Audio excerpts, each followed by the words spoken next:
Gregory Stanek again, and this is going to be my last video for you guys. So what we're going to talk about today is we're going to talk about what you can expect if you're going to major in an earth science degree, if you're going to take the Geoscience 201 Earth Materials class. We're going to kind of go over everything. It's going to be a lot of information, so stay tight. The first thing we're going to go over is this little flow chart that Dr. Abreu went over on the first day. And this is what you can expect from GSci 201 Earth Materials. You're going to talk about your crystallography and your chemistry of the minerals. Then you're going to work up to systematic mineralogy, and then finally you're going to work up to the petrology to fully understand everything that's going on within the earth to create these rocks and minerals and how all this stuff forms. So obviously the chemistry is important. That's going to be what atoms and molecules that you have inside your rocks, how they're bonded, the type of bonds, all of that plays an important part. If you have a really weak bond, your mineral is not going to be very, very hard.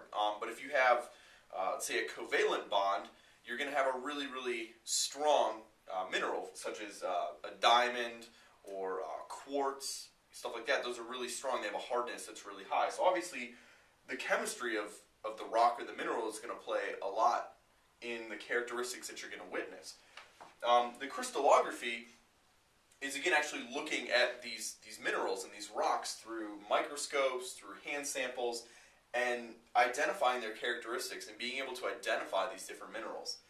So when you have these two done, you kind of move up to the next level, which is systematic mineralogy, which is the components of the rock. So if I can identify all these different minerals, then I can say, well, I have, X amount of quartz in the rock, I have X amount of feldspar in the rock, I have et cetera, and you work up and you can kind of get an idea of what's making up these different rocks.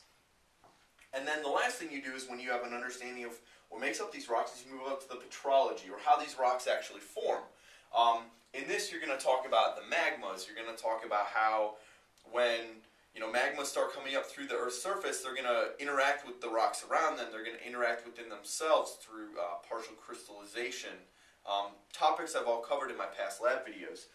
So to get this whole scheme together, you kind of have to, I guess, look at everything all at once, which can sound a bit intimidating, but as you work through it, at first when we just started doing the chemistry, it was really intimidating, and then it slowly got easier and easier, and to the point where it was just kind of, okay, well, that's a covalent bond, and oh, quartz is SiO2, etc., etc.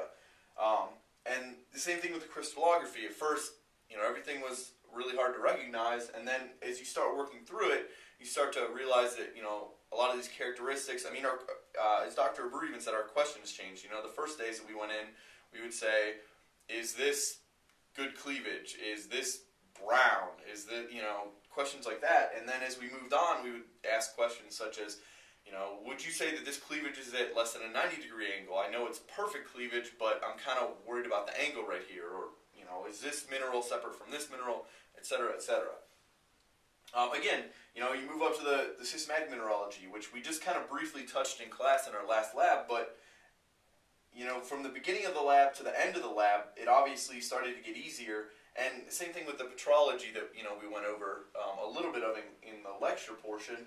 At first it seems like a lot of information to take in, but slowly you start to see how this all just kind of interacts with each other, and why you would want to know all this stuff. Okay, so what can you expect from GSci 201 Earth Materials? Well, I'm going to go through a little bit about what we did in the lecture portion, which is here in red, and then what we did in the lab portion, which is here in green, and how it kind of falls into the pyramid that I discussed earlier. Obviously, I shortened the names, PET for petrology, systematic mineralogy, chemistry, and again, crystallography. When I'm done, I'm going to go ahead and erase this, and then we'll go over just one example of walking you all the way through everything we learned about one type of mineral, and again, everything we did in the lecture in the lab.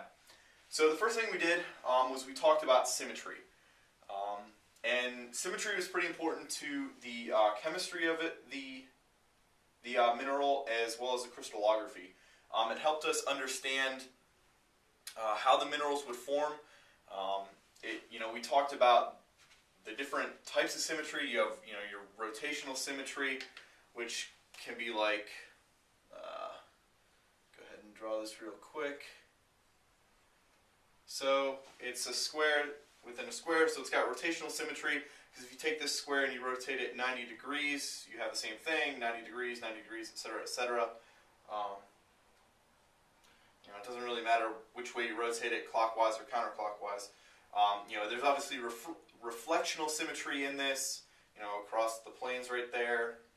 So we talked about all this, and it actually got pretty in-depth when we started talking about motifs. This kind of set us up to understand how the structure of the molecules and how they're arranged within the mineral acted and behaved, and how they would look. Again, then we kind of moved down to the atomic structures, and the mineral, or the symmetry and the crystallography. We saw that in the atomic structures. Again, the chemistry obviously is related to the atomic structure, and we had to build off the symmetry knowledge we had. And then ultimately we kind of, towards the end of the semester, moved towards the formation and how these minerals formed, what conditions they formed under. We definitely talked about that throughout the course too, but I think towards the end, actually talked about some of the environments that the rocks, instead of just the minerals, would form in. And again, it just kind of all fit in this pyramid. In the lab, we talked about for the longest time, after we did symmetry obviously in the lab, we talked about the silicates. It's obviously the most important brand or group, I guess, of minerals, and they are characterized by having SiO2, or silicon dioxide, which is a really important, it's almost as important as H2O in terms of rocks. It's just your most basic building block of a rock. Then we went down and we talked about the oxides, the hydroxides, the halides. Halides, obviously the most important, or probably the most famous one, would be halite, which is rock salt, which is what they're putting on the roads right now, for those of you that live up north like I do. Then you've got the carbonates, sulfates, phosphates, native elements, gold, sulfur, stuff like that, sulfides. And then the last thing we talked about was igneous rocks. So these first four that we talked about really fell in the crystallography portion. There really wasn't a lot of chemistry involved with them. Obviously there was some, to find some of that, like calcite, which is an oxide, we would drop hydrochloric acid on it just to watch it bubble, I guess. But we didn't really talk or worry about the chemistry of the rocks in the lab as much as we worried about the crystallography of the rocks, or the minerals rather, how they looked under microscopes, how they looked in hand samples. And then when we got to the igneous rocks, we started worrying about the petrology and the systematic mineralogy, as well as the crystallography, and again, not so much of the chemistry, because first we had to identify the minerals that were inside the rock, obviously. So that fell under the crystallography. And then when you had the makeup of all these different minerals and the percentages, you could kind of put it in the systematic mineralogy and say, well, I know that this is a felsic rock. I know that this is an intermediate, a mafic, etc.